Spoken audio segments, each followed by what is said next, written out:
Hi friends, இப்போ நம்ம இதுல பேஸ் பண்ணி ப்ராப்ளம்ஸ் பார்த்திடலாம். ஃபோரியர் ட்ரான்ஸ்ஃபார்ம் கண்டுபிடிக்க சொல்லிருக்காங்க ரெண்டு ஃபங்க்ஷனுக்குமே. இது ஃபைண்ட் ன்னு தெரிஞ்சுக்கோங்க. இது Fourier transform of e power minus alpha mod x கண்டுபிடிக்கணும். இங்க f of x கொடுத்துட்டாங்க. இதுக்கு நான் ஃபைண்ட் தி ஃபோரியர் ட்ரான்ஸ்ஃபார்ம். ஓகேங்களா? ஃபோரியர் ட்ரான்ஸ்ஃபார்ம் நான் கண்டுபிடிக்கணும். சோ ஃபர்ஸ்ட் இந்த ப்ராப்ளம் பார்த்திடலாம். சோ ஃபர்ஸ்ட் ப்ராப்ளத்துக்கான solution.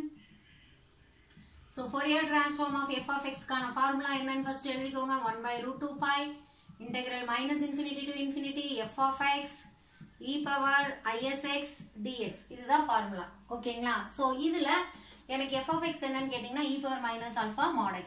So 1/√2 pi integral minus infinity to infinity e power minus alpha modulus of x e power isx dx. இப்போ இங்க வந்து நீங்க odd even function concept use பண்ணலாம். ஏனா e power mod x is an even function. Mod x is an even function ங்கறனால e power minus alpha mod x is also an even function. So even function அப்படினா e power isx ரெண்டா பிரிச்சு எழுதலாம். That is cos sx plus I sin sx. Integral minus infinity to infinity e power minus alpha modulus of x cos sx plus I sin sx dx. ஓகேங்களா? So இது even function, இது even function, இது odd function. Right? So இது even into even, even function ஆயிடும். Even into odd, odd function ஆயிடும். ஓகேங்களா? So அப்ப even into even, even function அப்படிங்கறனால இந்த இன்டர்வல்ல even function இன்டகிரேட் பண்ணீங்கன்னா 2 times னு வரும். 2 times of this is by integral property.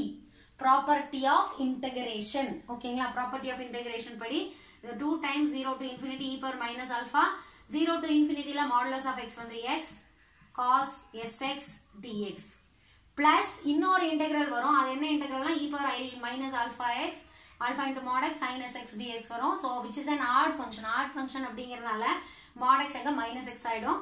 So இந்த இன்டெக்ரல் என்ன ஆயிடும் அப்படினா 0 ஆயிடும். ஓகேங்களா? Therefore there is no need to evaluate this part since it is an odd function. ஓகேங்களா? odd function ங்கிறது எப்ப வரும் அப்படினா இதுவும் இது even function ஆ இருந்தாதான் even into odd odd ன்னு வரும்.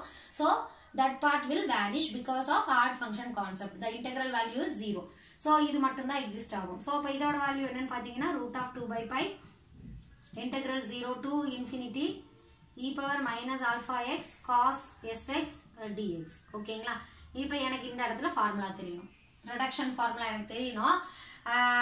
இந்த யூனிட்டுக்கு இல்ல இதுக்கு டைரக்டா கூட ஃபார்முலா எழுதலாங்க. ஆனா அந்த ஃபார்முலா நான் கொண்டு வரல. ஏனா நம்ம ரிடக்ஷன் ஃபார்முலா நம்ம தெரிஞ்சுக்கிட்டோம் அப்படினா நம்ம அதை நிறைய இடத்துல யூஸ் பண்ண முடியும். சரிங்களா?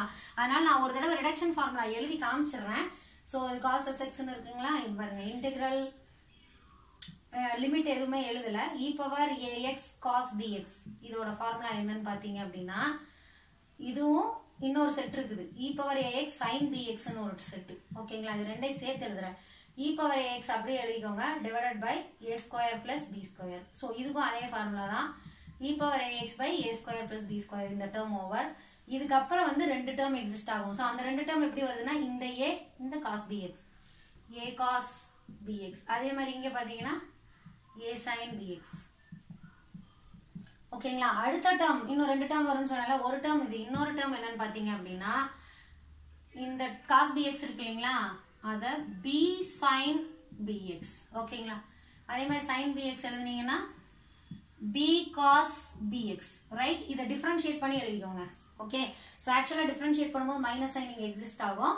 சோ அந்த சைன் இல்லாம டிஃபரன்ஷியேட் பண்ணா என்ன வருமோ அதை எழுதிக்கோங்க.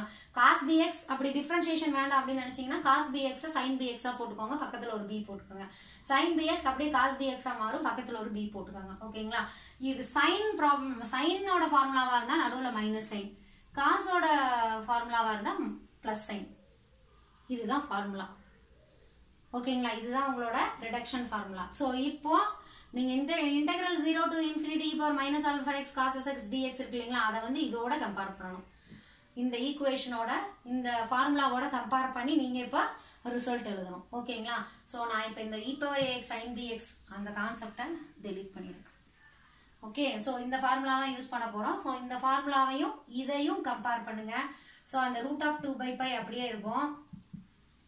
e power minus alpha x cos sx இருக்குங்களா? அப்ப a is equal to minus alpha, b is equal to s.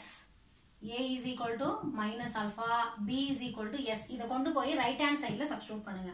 So right hand சைடில் சப்ஸ்டியூட் பண்ணீங்கன்னா e power minus alpha x divided by minus alpha the whole square plus s square, right, into a cos bx வருதா minus alpha cos sx plus s sin sx. ஓகேங்களா? Limit என்ன? 0 to infinity. இப்போ 0 to infinity limit substitute பண்ணீங்கன்னா upper limit infinity போடும்போது e power minus infinity 0. So இனிமேல் இந்த டிபிடியில் நீங்கள் solve பண்ண வேண்டிய ப்ராப்ளத்துக்கு என்ன ப்ராப்ளம் சால்வ் பண்ணணும்னாலும் இந்த மாதிரி கான்செப்ட் கொஞ்சம் தேவைப்படும். e power minus infinity value 0, e power infinity infinity, e power 0 value 1. இதெல்லாம் நம்மளுக்கு ஸ்டாண்டர்டாக தெரிஞ்சிருக்கணுங்க. அதே மாதிரி 1/0 வேல்யூ இன்ஃபினிட்டி. ஓகே, ஸோ இந்த வேல்யூஸ்லாம் கொஞ்சம் ரீகலெக்ட் பண்ணி வச்சுக்கோங்க. Right, so e power minus infinity 0ங்கிறனால நீங்கள் அப்பர் லிமிட் போடும்போது வேல்யூஸ் ஃபுல்லாக 0 ஆயிரும். அடுத்து அப்பர் லிமிட் போடும்போது லோயர் லிமிட் வரும்போது லோயர் லிமிட்டோட வேல்யூ e பவர் 0 ஆயிடும். இங்கே e பவர் 0னா 1 minus alpha square plus s ஸ்கொயர்னு ஆயிடும். இது மைனஸ் ஆல்ஃபா காஸ் 0, சரிங்களா? இது எஸ் சைன் 0. ரைட், இது அப்பர் லிமிட் நம்ம அப்ளை பண்ணியே பார்க்கல, ஏன்னா e பவர் மைனஸ் இன்ஃபினிட்டி 0ங்கிறனால த்ரோ அவுட்டா 0. Right, so sine 0 value 0, cos 0 value 1. இது லோயர் லிமிட் அப்படிங்கிறனால லோயர் லிமிட்டுக்குன்னு ஒரு மைனஸ் சைன் இருக்கும். ஸோ அந்த மைனஸ் இந்த மைனஸும் மல்டிப்ளை ஆகும்போது பிளஸ் ஆயிரும். கரெக்டுங்களா? ஏன்னா அப்பர் லிமிட் மைனஸ் லோயர் லிமிட்டுங்கிறதா concept. Right, upper limit e power minus infinity போடும்போது நமக்கு என்ன கிடைக்கும்? 0 கிடைக்கும்.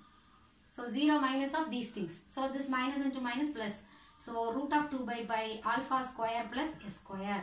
ஸோ இதுதான் அதோட ரிசல்ட். ஓகேங்களா? ஸோ இப்போ இருந்து நான் இதை ஃபார்முலாவே ஞாபகம் வச்சுக்கிறேன் அப்படின்னா தாராளமாக ஞாபகம் வச்சுக்கலாம். நீங்கள் Fourier transform of e power minus alpha mod x இல்லைனா a இன்டூ மாட் எக்ஸ் இந்த மாதிரி இருந்ததுன்னா ஃபார்முலா வந்து root of 2 alpha into alpha square plus S square. இதே ஏன்னு வந்ததுன்னா a square plus S square. இது e power minus 2 into modulus of x கேட்கலாங்களா? ரைட், e power minus 2 into modulus of x. அப்போ உங்களுக்கு இந்த ஃபார்முலா தெரிஞ்சிருந்தது அப்படின்னா ஆல்ஃபாக்கு பதிலாக நான் என்ன போட்டால் போதுங்க?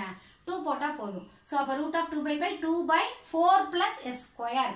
புரியுதுங்களா நான் சொல்ல வர்றது? இந்த இடத்துல ஆல்ஃபாவோட வேல்யூ என்ன வேணா மாறி கேட்கலாம்.